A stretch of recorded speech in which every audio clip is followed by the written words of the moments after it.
To our channel. నేను మీ Kavya. So కాంస్య విగ్రహానికి సంబంధించిన బాలసుబ్రహ్మణ్యం విగ్రహం ఇవాళ రవీంద్ర భారతిలో ఆవిష్కరణ జరగబోతుంది. ఒక పక్క ఆవిష్కరణ, ఇంకో పక్క వివాదం, ఇంకో పక్క ఎప్పుడు ఏ నిమిషాన ఎవరు ఇక్కడ ఈ కార్యక్రమానికి ఆపడానికి వస్తారో తెలియని పరిస్థితి. అట్లాంటి గందరగోళం సిచ్యువేషన్స్‌లో మనకు రవీంద్ర భారతి కనిపిస్తుంది.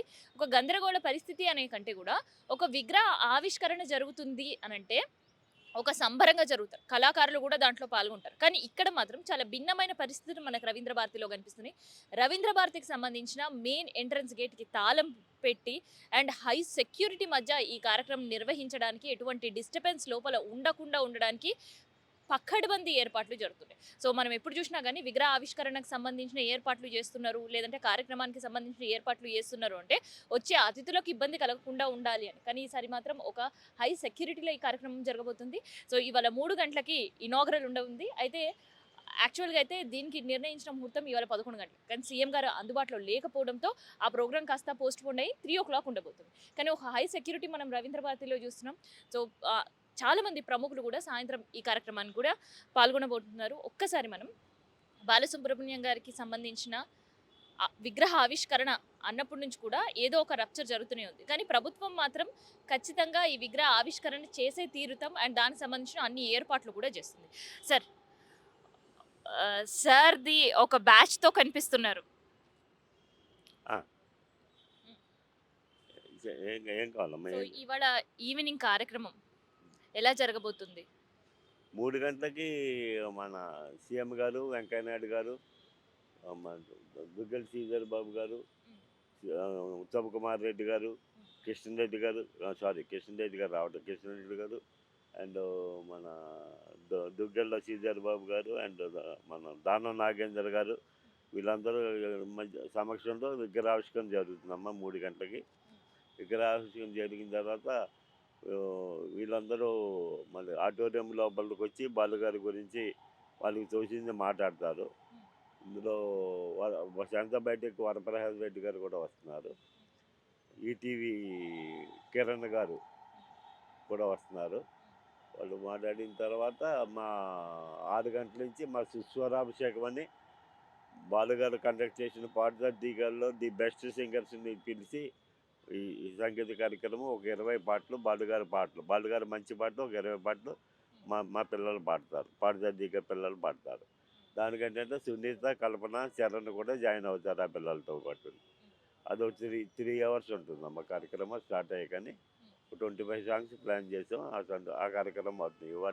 ఇవాటి కార్యక్రమం అంతా మేము అనుకున్నది అది. Okay. As per of schedule. అంతేనా sir as per of schedule ఇవాళ 11కి ఈ కార్యక్రమం జరగాల్సిందే. అమ్మా? యాస్ పర్ ఆఫ్ షెడ్యూల్ ముందుగా అనుకున్న ప్రకారం అయితే 11 గంటలకి ఇవాళ విగ్రహ ఆవిష్కరణ ఉన్నది. 11 గంటలకు విగ్రహావిష్కరణ ఏంటంటే ఢిల్లీలో ఫాగ్ కారణంగా ఏంటంటే మార్నింగ్ బయలుదేరాల్సిన ఫ్లైట్లన్నీ కూడా మార్నింగ్ బయలుదేరట్లేదు. మార్నింగ్ ఫ్లైట్లన్నీ క్యాన్సిల్ చేశారు. అంచేత దాని కారణంగా మన సీఎం గారు అదర్ డిగ్నిటీస్ రావడానికి లేట్ అవుతుంది కాబట్టి అది 3 గంటలకు మార్చాం విగ్రహావిష్కరణ. అంతే. సార్ ఒక పక్క ఏర్పాట్లు జరుగుతున్నాయి. ఇంకో పక్క డయాస్ కూడా సిద్ధంగా ఉంది. ఈ ప్రోగ్రామ్ సవ్యంగా జరుగుతుందని అనిపిస్తుందా? 100% జరుగుతుందమ్మా. గవర్నమెంట్ సపోర్ట్ ఉంటే జరగకుండా ఎట్లాగుంటుంది? జరుగుతుంది. 100% జరుగుతుంది. సో ఇక్కడ బాలు అందరివాడు కాదు, కేవలం ఆంధ్రవాడు మాత్రమే అనే వర్షన్ వినిపిస్తుంది. కళాకారుల నుంచి కూడా ఒక నిరసన వ్యక్తం చేసే పరిస్థితి కనిపిస్తుంది. ఎందుకలా? అది మీరు చెప్పాలి. మీరు మీ మీ మీ మీడియా చెప్పాలి. బాలుగారు అందరివాడనే మేము అనుకుంటున్నాం. హ్మ్. అది ఒక ప్రాంతానికి చెందినవాడు కాదాయన. హ్మ్. బాలుగారు అంటే యూనివర్స్. హ్మ్. బాలుగారి కంటే ఆంధ్రాలో కానీ, తెలంగాణలో, తమిళనాడులో కానీ ఎవరి ఇంట్లో వాళ్ళు పాటలు తెల్లారి ఇస్తే బాలుగారి పాట ఎక్కడో అక్కడ వినిపిస్తూనే ఉంటుంది. హ్మ్. మీరు తిరుపతి వెళ్ళినా, శ్రీశైలం వెళ్ళినా, ఇంకో చోటికి వెళ్ళినా బాలుగారు ఇప్పుడు క్రిస్మస్ సీజన్ వచ్చిందంటే క్రిస్మస్ సీజన్లో బాలుగారి గొంతు వినిపించుకుంటే ఎక్కడో ఉండదు. ఆయన ఒక ప్రాంతం వాడు అనటం అన్యాయం నాకు తెలిసి. ఆయన ఒక ప్రాంతం వాడు కాదమ్మా. ఇప్పుడు తమిళనాడులో ఆయన ఒక వీధికి ఆయన పేరు పెట్టారు. బెంగళూరులో ఒక బాలసుబ్రహ్మణ్యం మార్గాన్ని ఒక పెద్ద పెద్ద ఏరియాకే బాలసుబ్రహ్మణ్యం మార్గాన్ని పెట్టారు. ఇప్పుడు మన వాళ్ళకి ప్రాంతీయతత్వం ఉంటే ఒక తెలుగువాడికి కర్ణాటకలోని, తమిళనాడులోని ఎందుకు పెడతారు? పైగా ఆయన ఇక్కడ ఏ ప్రాంతం వాడంటే ఇక్కడ కూడా ఇక్కడ ఆయనకి ఇళ్ళు ఉన్నాయి. మా శంషాబాద్లో పొలాలు ఉన్నాయి. ఒక ప్రాంతం కాదమ్మా, ఆయన ఒక ప్రాంతం వాడు అని. అన్యాయం, అది అన్యాయం, నాకు తెలిసి అన్యాయం. మీకు తెలియాలి, మీ మీడియాకి తెలియాలి. వాళ్ళు గారు ఒక ఒక ప్రాంతానికి బంధించడం తప్పు, నా అభిప్రాయం. అయితే ఇంకొక వాదన కూడా ఇక్కడ తెలంగాణ కళాకారుల నుంచి వినిపిస్తుంది ఏంటంటే, సరే బాలసుబ్రహ్మణ్యం గారికి సంబంధించిన విగ్రహ ఆవిష్కరణ ఇక్కడ జరుగుతుంది. మరి తెలంగాణ కవులు, కళాకారులు, మేధావులు ఎంతో మంది కూడా ఉద్యమం సమయంలో ప్రాణాలు కోల్పోయారు. వాళ్ళ విగ్రహ ఆవిష్కరణ ఏపీలో చేసే అవకాశం ఉంటుందా అని? దానికి నా దగ్గర ఆన్సర్ లేదమ్మా. దానికి మీరు ఎటువంటి కాంట్రవర్సీ వద్దమ్మా, వద్దు, అప్పటికే మాకు ఇబ్బందిగా ఉంది. మళ్ళీ ఇలాంటి ఆంధ్రలో కళాకారులు ఆంధ్ర గవర్నమెంట్ ముందుకు వస్తే మేము డెఫినెట్గా కోఆపరేట్ చేస్తాం. మీకు ఫైనాన్షియల్గా కావాలన్నా, ఇంకో రకంగా కావాలన్నా మా యూనియన్, మా మ్యూజిక్ గ్రూప్ అని ఉంది కదా, మా మ్యూజిక్ గ్రూప్ అని కళాకారులు లైక్ గద్దర్, మా గద్దర్ గారు కానివ్వండి, ఇంకొకరి గారు కానివ్వండి, అంజశ్రీ గారు కానివ్వండి, నారాయణ రెడ్డి గారు కానివ్వండి, దాసరాజు గారు కానివ్వండి, వీళ్ళు ఎవరైనా మీరు ఎక్కడైనా విగ్రహాలు పెడతానంటే వీ విల్ సపోర్ట్. ఇప్పుడు ఎక్కడో ఆంధ్రాలో పెట్టమని ఇక్కడ పెట్టమనండి. తెలంగాణలో ఆ మహాకవులు, తెలంగాణ మహాకవులు తెలంగాణలో పెట్టమనండి. We will cooperate. ఆర్థికంగా కానీ ఇంకొక రకంగా వాళ్ళకి ఏమైనా కావాలంటే పెట్టడానికి ముందుకు వచ్చిన వాళ్ళు మేము చేద్దాం. ఎందుకంటే మాకు కూడా వాళ్ళంటే విపరీతమైన అభిమానం. వాళ్ళు గారంటే అంత అభిమానం, గద్దర్ అంటే కూడా మాకు అంత అభిమానం. అంజశ్రీ గారు అంటే మహాభిమానం మాకు అందరూ. ఇప్పుడు గద్దర్ గారు కానీ, అంజశ్రీ గారు కానీ, గోరేటి వెంకన్న గారు కానీ, చంద్రబోస్ గారు కానీ, ఇప్పుడు నారాయణ రెడ్డి గారు కానీ, వీళ్ళందరూ తెలంగాణకు సంబంధించిన వీళ్ళందరూ కూడా పాఠశాల కార్యక్రమంలో మా బాలుగారి పక్కన కూర్చుని కార్యక్రమంలో చేసిన గొప్ప గొప్ప కళాకారులు.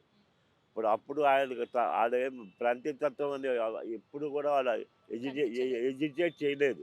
వచ్చి బాలుగారి పక్కనే కూర్చున్నారు కదా నేను చెప్పిన వాళ్ళు అందరూ. ఆయన అప్పుడు బాలుగారికి ప్రాంతీయతత్వం ఉంటే అది జరిగేది కాదు కదా. ఇప్పుడు పాఠశాల దగ్గరగా ఒక 50 మంది సింగర్లు, తెలంగాణ సింగర్లు 50 మంది సింగర్లు దాని మూలాన్ని ప్రమోట్ అయ్యారు పాఠశాల మూలాన్ని. అక్కడ కూడా ప్రాంతీయతత్వం ఏముంటుందమ్మా, ఎవరు బాగా పడితే వాళ్ళు.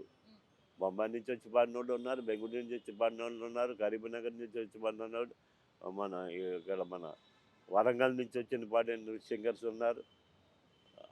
ప్రాంతీయతత్వం బాలుగారికి ఎప్పుడూ లేదమ్మా.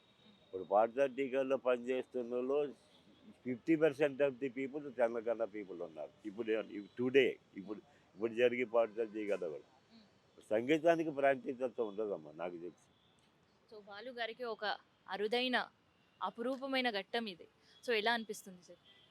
డెఫినెట్గా ఏంటంటే మా ఎప్పటి నుంచో మా గురుగారు ఘర్షాలు గారి విగ్రహం పక్కన బాలు గారి విగ్రహం పెట్టాలనేది మా కోరిక. అది నెరవేరుతుంది. మేము చాలా సంతోషంగా ఉన్నాము. సో ఈ సందర్భంలో ఒక్కసారి బాలు గారితో మీకుండే అటాచ్మెంట్ ఏదైనా బాగా మెమరబుల్గా ఉండే సందర్భం చెప్పండి సార్.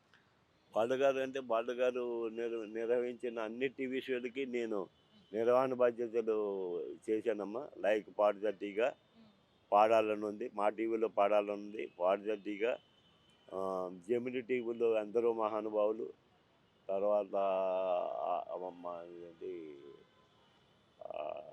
వెంకటేశ్వర భక్తి ఛానల్లో సునాది వినోదిని, వీళ్ళన్నిటికీ బాలసుబ్రహ్మణ్యం గారు వ్యాఖ్యాతగా ఉన్నారు, న్యాయ నిర్ణేతగా ఉన్నారు. అన్నిటికీ నేను నిర్వహణ బాధ్యతలు చేశాను. ఆయనతో ఆయన ఎక్కడ చేసినా, ఏ షో చేసినా, పెర్ఫార్మెన్స్ చేసినా నిర్వహణ బాధ్యతలు నాకే అప్పచెప్పేవారు. అంతేకాదు ఆయన అంటే వల్లమాడిన అభిమానం మాకు అందరికీ. అదే ఆయన కోరిక, ఘంటసాల గారి పక్కనే నా విగ్రహం ఉండాలని ఆయన కోరికని ఇవి ఇన్నాళ్ళకి మాకు సఫలీకృతం అవుతుంది. దానికి చాలా హ్యాపీగా ఉందమ్మా మా యూనియన్ తరఫున. సో దాదాపు ఎన్ని ఇయర్స్ ఆఫ్ జర్నీ సార్ మీ ఇద్దరిది?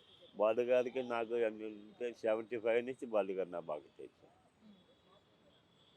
75 నుంచి 50 ఇయర్స్గా బాలు గారు నాకు చాలా దగ్గరగా మెసిలాను. బాలు గారికి బాలు గారితో పరిచయం ఏంటంటే నాకు దేవుడిచ్చిన వరం, అంతకంటే. సో చూస్తున్నాం కదా, ఒక పక్క మనకి విగ్రహ ఆవిష్కరణకు సంబంధించిన ఏర్పాట్లు సాగుతున్నాయి. సో ఆ విగ్రహం ఎలా ఉండబోతుంది అనేది కూడా నేను మీకు ఇప్పుడు చూపిస్తా. సో దాదాపు 7 అడుగుల కాంస్య విగ్రహం. సో గతంలో ఎప్పుడో బాలు గారి చివరి కోరిక ఇవాళ కాంగ్రెస్ ప్రభుత్వం వచ్చిన తర్వాత నెరవేరుతుంది అని వాళ్ళ సన్నిహితులు చెప్పడం కావచ్చు, ఆయనతో పని చేసిన వాళ్ళు చెప్పడం కావచ్చు జరుగుతుంది.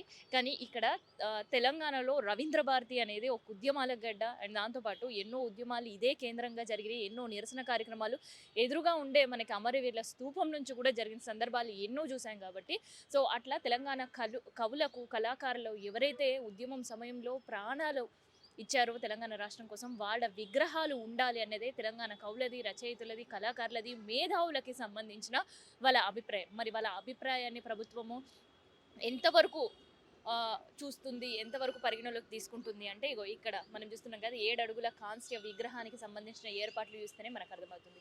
సో తెలంగాణ కవులకి, కళాకారులకు సంబంధించి ఎటువంటి విలువ లేకుండానే ఇవాళ విగ్రహానికి సంబంధించిన ఏర్పాట్లు సాగుతున్నాయి. అండ్ ఏర్పాట్లు సాగుతున్నాయి అని చెప్పడం కంటే కూడా ఒక నిర్బంధంలో అండ్ ఒక హై సెక్యూరిటీ మధ్య కూడా ఈ కార్యక్రమం నిర్వహించడానికి పూనుకుంది ప్రభుత్వం. అందుకనే ఎప్పుడు స్వాగతం పలికే అతిథుల కోసం స్వాగతం పలికే రవీంద్ర భారతి గేట్లు ఇవాళ తాళాలు వేస్తున్నాయి.